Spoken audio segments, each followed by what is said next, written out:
Saya tidak bosan-bosan cerita ini karena ini khazanah kita. Di kitab Nailul Ma'mul itu di kitab Usul Fiqih. Saya berkali-kali cerita ini karena ini untuk menunjukkan bahwa Quran itu liqaumi ya'qilun, liqaumi yatafakkarun. Ada seorang kiai, seorang ustadz, kiai dulu. Kiai dulu itu emang orang soleh, alim terus jadi kiai. Kalau kiai sekarang tuh macam-macam, nganggur terus ingin jadi kiai. Terus daftar gitu. Ada lowongan di yayasan masuk ingin jadi ustadz karena dengar ada gajinya. Dulu tidak ada seperti itu udah. Makanya dulu itu kalau ustadz kiai pasti soleh karena dia alim terus ingin orang lain tuh mendapat ilmunya. Kalau sekarang nggak ada yayasan sehat, guru gajinya sekian. Yang nggak ingin jadi ustadz tuh daftar karena ada gaji. Apalagi ada kabar, ada gaji, ada mes, ada wah yang daftar banyak ya. Tapi mentalnya ada kiai sebetulnya. Ya kalau sampean tanya itu baik dah Gus, ya setengah baik. Ya maksudnya setengah baik ya ada baik ngajar itu kan baik. Tapi setengah saja karena motifnya itu nyari gaji bukan ingin mencerdaskan umatnya Rasulullah SAW. Itu Imam Amudi itu guru matematika. Saya nggak bosan-bosan cerita ini. Guru matematika. Muridnya sampai takut ini masuk surga ndak. Kiai kok tidak ngajarin istighosa atau tahlil malah ngajarin apa? Matematika. Beliau meninggal terus muridnya tanya, "Ma fa'alallahu bik?" Kira-kira gitu. Apa yang dilakukan Allah? Allah nyambut Anda gimana? Terus kata Imam Amudi, "Bagus saya disuruh ngajar malaikat." Karena malaikat kan tidak pernah kayak anak begi gini ngaji gini.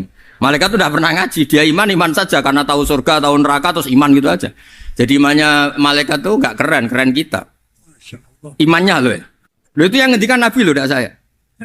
Nabi pernah tanya sama sahabat, iman yang paling keren siapa? Jawabannya sahabat malaikat. Ya enggak, karuan malaikat iman. Dia yang tahu surga neraka, tahu segalanya masa ada imannya pasti iman lah katanya. Terus ya para sahabat engkau iman ya wajar kan menangi saya, nemuin saya. Yang hebat itu orang-orang yang tidak melihat saya, tidak saya didik tapi tetap iman. Karena dididik akal, ya tadi dididik Quran, apa dididik Quran. Sama siapa? Teks bahasa Arabnya masang. Terus Imam Amudi kata Allah, suruh dia ngajarin para malaikat cara menemukan saya. Malaikat dikumpulin terus Imam Amudi disuruh ngajar. Sama singkat kata-katanya Allah di mimpi itu. Istadilla ala wahdaniyati. Bihadrati malaikati. Tolong ajarkan cara menemukan saya padahal Anda ini manusia yang tidak melihat saya. Anda di Jakarta kan lihatnya gedung-gedung. Paling jadi khayal terus nikmat lah, Anda ikut punya tapi ikut nikmati. Itu orang desa-desa kalau ke Jakarta itu pokrol. Wah di Jakarta itu gedungnya tinggi-tinggi, tidak kayak kampung sini. Lu udah ikut punya, ikut bangga. Di Jakarta orangnya cantik-cantik, tidak kayak orang sini. Padahal dia ya dapat orang cantik gitu. Jadi Allah itu saking pinternya, miskin-miskin ya bisa berkhayal dan bahagia. Nah, itu alhamdulillah betul.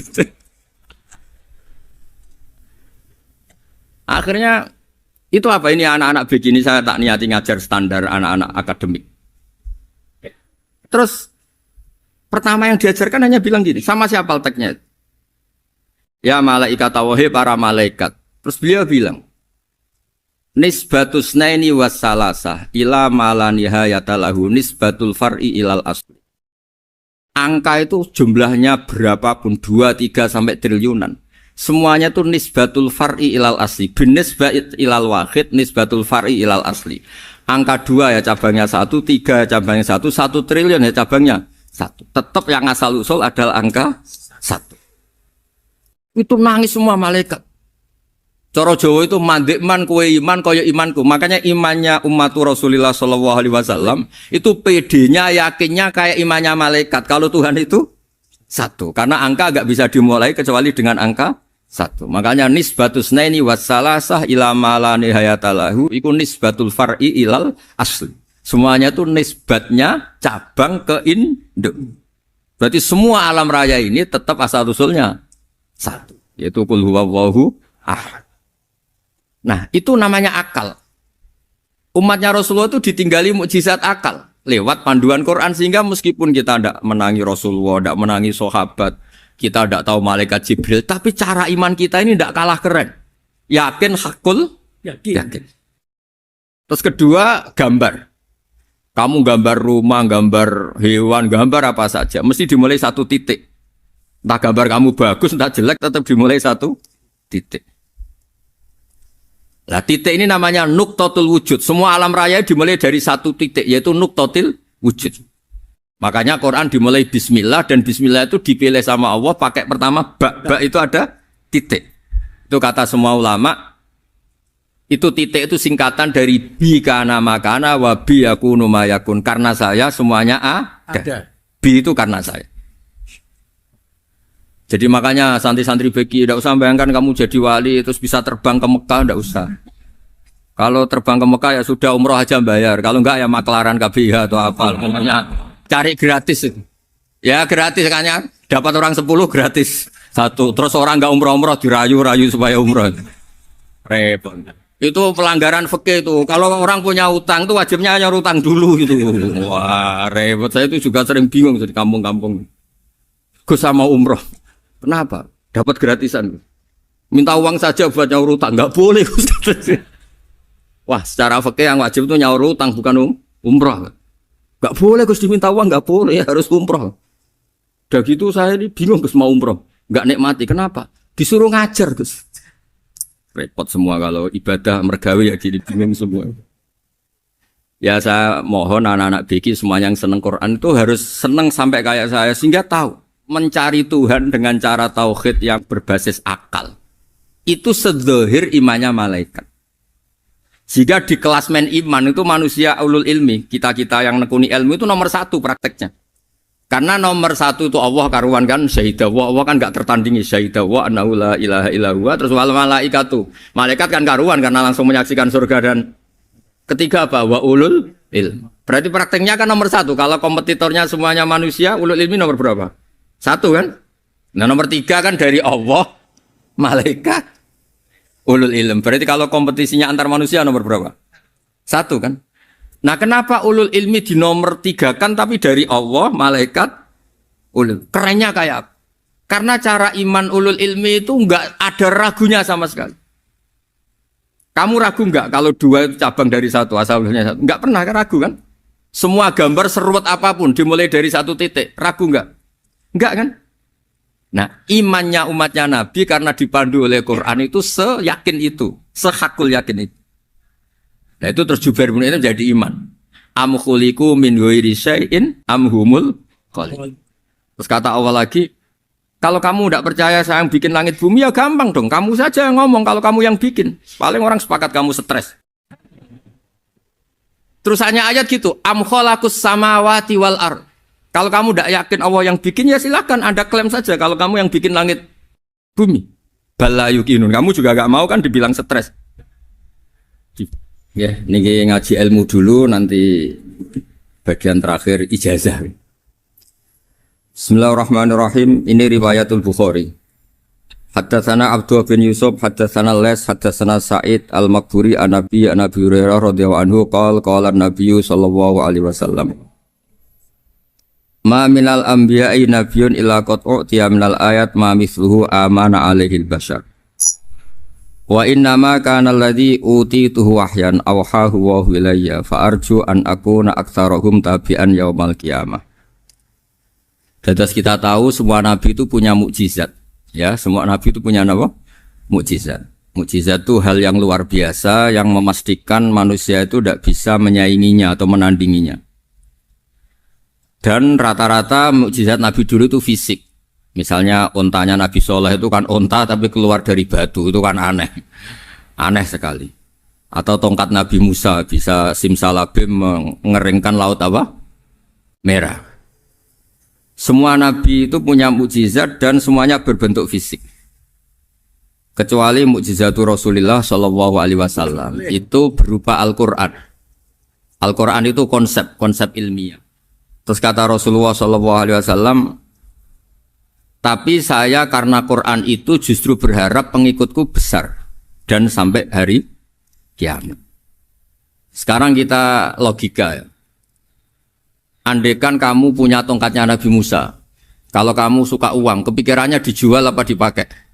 Kalau kamu suka uang, dipakai. Kalau kamu ahli suudzon itu pikirannya ndak, ini asli ndak. Karena yang melihat di Turki itu ya sebagian gitu. Kalau yang suka perdukunan itu bayangkan tuh miliknya. Mungkin dipakai ngakali orang atau apa, pokoknya bayangkan tuh miliknya. Kalau yang kolektor pikirannya itu nanti ini laku berapa. Tapi kalau peneliti mungkin pikirannya itu ini asli apa ndak? Bukti aslinya apa? Repot lah. Lagi pula kalau kamu punya utang terus mau apa? Istri kamu marah mau apa? Kalau pakai tongkat. Nah, beda dengan mukjizatnya Quran itu semuanya apa? Ilmiah. Orang yang sedang harmonis dengan istri bisa pakai ayat di antara ayat-ayat Allah itu apa? Wa ja'ala bainakum mawaddatan warahmah. Nanti kalau ditakdir cerai, saya tidak menyarankan cerai. Kalau ditakdir cerai, itu masih dimotivasi sama Allah wa iyatafarraqa yughnillahu kullam min sa'ati. Jika suami istri itu cerai, jangan-jangan suaminya dapat istri lebih baik, istrinya nanti dapat suami lebih baik. Jadi yang masa lalunya dianggap prahara. Kan banyak orang suaminya meninggal ketika nikah lagi ditanya, kangen sama suami pertama, alhamdulillah ini lebih baik. Padahal suaminya yang meninggal itu berharap istrinya ini kangen, ternyata dia sudah syukur dapat suami yang lebih baik. Jadi Quran itu menunggui kita ila yaumil qiyamah. Kita tidak bunuh diri, itu ya barokahnya Quran. Karena problem apapun kita dinasihati apa sabar, apa dinasihati sabar. Kan nggak mungkin kamu pegang tongkatnya Nabi Musa, punya masalah apa saja ngelihat tongkat, bisa apa tongkat. Tapi kalau Quran kan nasihat, solusi. Makanya Nabi berharap dengan Quran ini, saya berharap pengaruh saya, pengikut saya terbanyak ila yaumil qiyamah. Terus beliau dikomentari begini sama, ini Fathul Bari, sarahnya Bukhari. Al-muradu anna mu'jizatil anbiya inqaradat binqiradi a'sorihim. Falam yusyahidha illa man hadaraha. Problem mukjizat nabi-nabi dulu itu kan fisik. Sehingga yang tahu kalau Nabi Soleh punya unta yang ajaib, itu yang tahu ya hanya yang hadir saat itu. Yang tahu kalau tongkat Nabi Musa bertuah, itu juga yang tahu hanya yang hadir saat itu. Selebihnya tahu tongkat ya di museum. Tapi kalau Quran menjadi solusi, menjadi panduan, menjadi pegangan itu ila yaumil qiyamah. Kita beri contoh ya Quran panduan yang paling gampang misalnya begini. Dulu ini cerita ya. Dulu itu ada orang kafir cerdas namanya Jubair bin Mut'im. Itu saking pinternya dia, pinter juga tokoh. Itu sebagai delegasi pembebasan Asra Badrin. Jadi tawanan-tawanan perang Badar itu mulai dulu ya ada negosiasi mau dibebaskan. Terus orang-orang kafir ini menugaskan namanya Jubair bin siapa? Mut'im. Ini ada di Bukhari. Karena ini ngaji di Jakarta. Kalau orang nggak tahu hadis juga tanya ini sahih ndak gitu. Wong nggak tahu kok tanya itu aneh-aneh.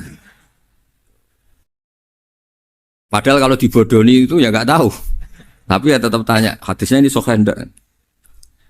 Ini kata kiai apa kata nabi ini ya? Memangnya kata nabi kamu dengar kan ya lewat kiai. Memang. Setelah itu Jubair itu datang ke Medina. Dengerin, datang ke mana? Medina. Kemudian dengar Nabi baca Wattur pas sholat maghrib. Jubair karena Nabi dulu gak ada hotel, gak ada pondok ya. Pondoknya Nabi hanya sufah itu. Nabi baca maghrib, bukan diskusi, bukan debat. Baca Wattur wa kitabim mastur firrokim mansur wal baitil ma'mur wasaqufil marfu wal bakhril masjur. Terus itu. Kemudian sampai pada titik ayat am khuliqu min ghairi syai'in. Masa manusia atau alam raya yang maujudat, yang nyata, yang wujud nyata. Kemudian asal-usulnya itu ketiadaan. Ini kan hadhil alam maujud. Alam ini kan nyata. Masa sesuatu yang nyata, penciptanya itu tidak nyata. Jadi gak mungkin ada faham nihilisme. Kalau faham nihilisme berarti melahirkan teori begini. Al-adamu yakhluqu maujudan. Sesuatu yang tidak ada, menciptakan yang... Itu kan akal gak bisa nerima. Kalau sesuatu ini ada, penciptanya pasti ada. Terus akhirnya Jubair bin Mut'im itu simpuh di depan Rasulullah terus bilang, ya Muhammad kada qalbi ayatir.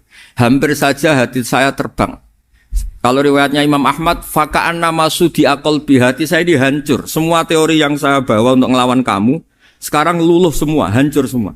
Yang benar adalah teori Anda, bahwa Tuhan itu satu, dan Tuhan itu ada sebelum semua makhluk. Coba kalau Nabi Muhammad ada Jubair bin Mut'im terus menyembunyikan tongkat dekat mihrab, terus dilihat ini apa, paling pikirannya ini dari kayu apa, terus yang bentuk tongkat itu tukang pemahatnya siapa? Kok kurang keren kalau dipelitur gimana ya? Kan malah panjang. Kira-kira kalau mukjizat itu dari tongkat itu malah panjang. Panjang lah pokoknya panjang. Lagi pula kamu coba kan nggak ngarah mandi, itu yang mandi kan nabinya bukan tongkatnya. Coba tongkatnya Nabi Musa coba anak-anak beki itu. Dipakai mukul kucing aja tidak mesti mati itu. Jadi nggak jelas mukjizat-mukjizat seperti itu nggak. Tapi kalau Quran menunggui sampai saking hebatnya Quran, teori rasionalitas, so kampanye di mana-mana. Tingkat validitas, tingkat kebenaran Quran itu bahkan bisa diuji tanpa membuktikan. Tanpa apa? Cukup pakai akal. Ya terus saya teruskan. Fala yamurru terus al-murad anna mu'jizatil anbiya in qaradat bi qidari asam wa mu'jizatul Qur'an mustamirratun ila yaumil qiyamah. Wa kharquhu lil adat fi uslubihi wa balaghatihi wa ikhbarihi bil maghibat. Terus kata ini yang ngarang Fathul Bari sarahnya Imam Bukhari. Fala yamurru asrun minal a'sar illa wa yadharu fihi syai'un mimma akhbaru bi annahu sayakun yadullu ala sihhati da'wahu. Wa hadza aqwal muhtamilat. Wa takmiluhu fil ladzi ba'da wa qilani ya anal al makna anal mukjizat al madiyah kanat khissiyatan tusyahadu bil absar kana qati soleh wa asa Musa. Mukjizatnya nabi-nabi dulu itu hanya penyembuh, hanya pelengkap, hanya nuruti keinginan mata. Seperti dahsyatnya apa? Laut Merah di sebelah apa dipukul sama tongkatnya Nabi siapa? Itu semuanya itu hanya memanjakan mata. Urusan mata. Terus wow itu. Tapi kalau mukjizatnya Nabi Muhammad itu berdasar akal. Maksudnya berdasar akal nih dengerin ya. Dengerin betul. Ketika Laut Merah terus tersibak kan wow itu keren kan? Terus kita bilang menyimpulkan, wah kita tidak akan mampu. Itu bodoh sekali kesimpulan kita tidak akan mampu. Meskipun bikin nyamuk Anda juga tidak mampu. Loh untuk memutuskan tidak mampu saja kok sampai pertunjukan seperti itu tuh laopo, cek goblok gitu. Nah kalau kita karena umat yang pinter untuk memaksa kita nggak mampu, Allah bilang Inna wa la yastahi ayadriba mathalam ma ba'ud. Kita melihat nyamuk langsung berkesimpulan tidak mampu. Saya berkali-kali cerita nyamuk itu sudah kecil, masih punya urat, uratnya kayak apa? Masih punya kuman, kumannya seberapa? Ya enggak? Nyamuk itu kecil, punya organ tubuhnya punya urat. Itu kalau kamu pinter, antara tongkatnya Nabi Musa menyibak Laut Merah sama nyamuk itu sama-sama berkesimpulan melahirkan satu faham bahwa kita tidak mampu.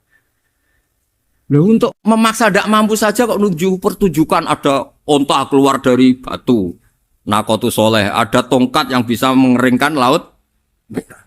Cik goblok ya. Lah kita alhamdulillah tidak sejenis goblok yang seperti ini. Untuk ikrar bahwa Allah itu hebat ala kulli syai'in, cukup lihat nyamuk, kagum kan? Sudah tidak usah bikin hidup. Saya berkali-kali mencontohkan. Para pemahat tak suruh bikin patung gajah itu mampu. Tak suruh bikin patung nyamuk kalau bisa. Nyari materi dari apa? Gampang mana bikin patung gajah sama patung nyamuk? Gajah, makanya Allah bikinnya contoh itu untuk ijaz itu pakai nyamuk, bukan pakai gajah. Itu kalau ustadz-ustadz yang agak jorok malah contohnya nyamuk, Gus. Itu kecil. Itu kayak apa? Di dalamnya dia hamil. Itu anaknya kecil lagi, telurnya kecil lagi, itu gimana itu cara bikin itu? Makanya di sini ada kitab Itqan, itu komentarnya itu lucu. Ini kitab Al-Itqan karangannya Imam Suyuti. Ini persis komentar saya tadi ya. Kata Imam Suyuti, pengarang kitab Itqan, wa ya imma khissiyah wa imma aqliyah. Jadi mukjizat itu ada yang fisik, bisa dilihat indra, panca indra bisa dilihat akal. Wa aktsaru mu'jizati Bani Israil kanat khissiyah li baladatihim. Balada itu goblok. Wakil lati basairihim. Dasar wong goblok. Mukjizat kok ngenteni sing wow. Maksudnya dasar wong untuk ngakui Allah hebat saja kok nunggu hal-hal yang seperti itu gitu. Paham gitu? Mergo likil lati napa aklihim. Wa aksaru mu'jizati hadil ummah aqliyatun li farati dzakaihim wa kamali afwahihim. Dan mukjizatnya umat ini semuanya berdasar akal karena sudah cerdas. Jadi andaikan kita melihat tongkatnya Nabi Musa menyibak Laut Merah dengan melihat nyamuk, kesimpulan kita sama. Sama-sama wow, sama-sama keren, sama-sama memastikan kita tidak mampu. Makanya terus Quran menerangkan kita wa ma min dabatin fil ardi wala ta'iri yatiru bi janahihi illa umamun amsalukum. Jadi keseharian kita lihat burung kok terbang. Itu sudah ayatun min ayatillah. Paham nggih? Dados niki kudu bangga ditunggoni napa Quran, nggih ditunggoni napa Quran. Wa mu'jizatul Quran tusyahadu bil basirah fayakunu mayattabi'u li ajlihi aksar. Terus li annal ladzi yusyahadu bi aini ra'si yang qaridu bingkiradi musyahidi. Sesuatu yang tampilan dahsyatnya itu disaksikan mata, maka itu bisa habis. Era tongkat Nabi Musa seperti itu habis enggak? Bisa mengeringkan Laut Merah habis kan? Tapi era mukjizatnya Quran ila yaumil qiyamah. Ya contoh sosial, saya kembali lagi ke sosial. Kamu punya teman awet atau punya istri awet, itu konsepnya ya wal kadhiminal ghaidh, agak gampang tersinggung. Coba kalau kamu setiap tersinggung putus, setiap tersinggung habis, kamu tidak punya teman, tidak punya istri. Sampai kita awet seperti ini, kalau kecewa ya wal kadhiminal ghaidh, ngempet. Termasuk saya ini, biasanya ngaji khusus terus baca gini ya kecewa. Tapi barokahnya diwarai Quran wal kadhiminal ghaidh, ngempet Gus, ngempet. Terus kecewa sama teman, kenapa tidak putus? Karena wal afina Aninna sudah, kalau kecewa maafkan. Coba kalau kita kecewa presiden demo, kecewa menteri demo, kecewa orang tua minggat. Ya kalau dicari, kalau tidak kan malu. Saya itu punya teman tak tanya, kecewa besar sama bapak itu. Kenapa tidak minggat? Malu. Kenapa malu? Takut gak dicari. Itu orang tuh paling malu itu kalau keluar dari rumah nggak di. Saya punya teman lagi, saya ini takut mati Gus. Kenapa? Takut istri saya tidak nangis Gus. Itu kematian terburuk itu kalau mati tahu istrinya ada nangis, itu malu betul itu. Makanya jangan mati, pokoknya pastikan orang sekeliling ada nangis itu baru berani mati, kalau enggak jangan. Ya jadi mukjizatnya Nabi itu luar biasa. Nah ini terus saya teruskan ya, makanya mukjizat terbesarnya Nabi adalah Al-Quran. Karena Al-Quran itu cerita tentang hukum-hukum akal, cerita tentang logika-logika peradaban. Misalnya logika peradaban, contoh paling gampang. Di Quran itu ada sekian ayat yang Allah cerita peradaban. Misalnya wa ahsinu innallaha yuhibbul muhsinin.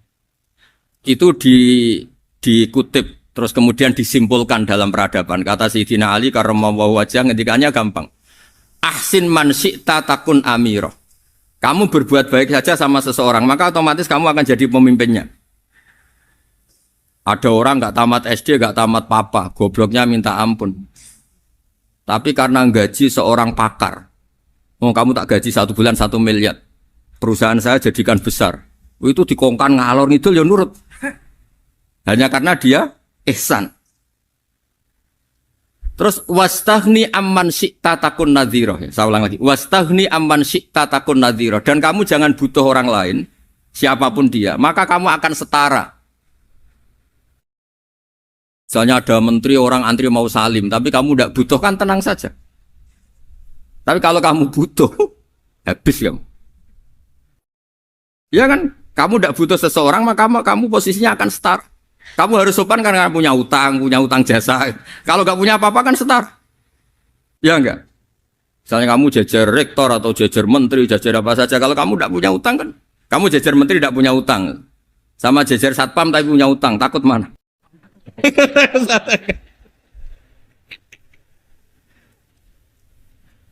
Kalau butuh itu mesti kalah kan?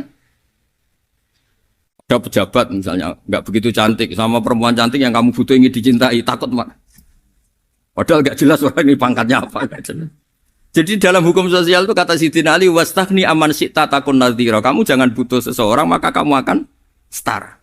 Terus yang terakhir, wahtas ilaman syi'ta takun asiro. Asiro pakai sin. Dan silahkan butuh seseorang maka kamu akan jadi budak dia. Ya coba misalnya Anda seorang profesor, seorang alim, seorang kiai top. Misalnya mencintai janda di ujung kampung sana, jalan kaki 2 kilo. Padahal itu gak tamat SD, tapi gara-gara seneng kacau kan, logika kepangkatan hilang semua kan. Jadi itu hukum peradaban, itu mewakili isi-isi sosial yang diterangkan Quran. Ya, jadi paketnya 3 tadi ya. Ahsin man syi'ta takun amiro. Kamu berbuat baik sama seseorang maka kamu bisa memimpin. Wastahni amman syi'ta takun nadhira. Kamu jangan butuh seseorang maka kamu akan setara. Bok kamu ketemu orang terkaya di dunia. Yo ketemu orang terkaya di dunia, kamu jejer, kamu tidak butuh dia. Tenang kan bisa setara kan?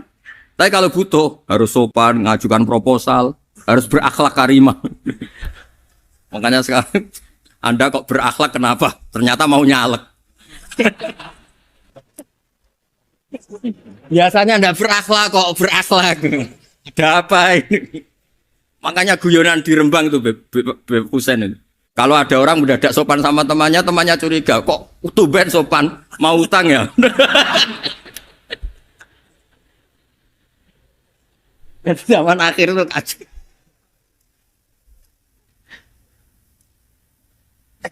Ya di semua daerah gitu ya sama Pak Rektor ya. Kalau ada teman biasanya nggak sopan kok sopan, itu temannya curiga. Ini Pak Rektor UI ikut kasih. Kok tumben sopan, ada apa ya? Karena di mana-mana orang butuh itu pasti beretika. Kamu punya teman paling berdua, kalau mau utang berakhlak gak? Atau misalnya kamu punya adik cantik, terus punya teman berdua, kalau cinta adik kamu berakhlak gak?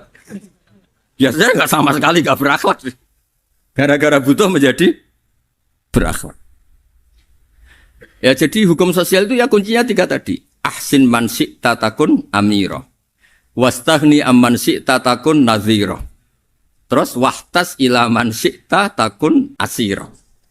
Kalau kamu butuh seseorang pasti kamu dibikin hina. Asir itu tawanan. Nah, Quran itu bicara sosial itu lengkap. Dan itu yang nunggui kita. Kita punya tetangga yang kurang baik, ya seneng. Punya tetangga baik, ya seneng. Kata Imam Syafi'i, saya berkali-kali cerita.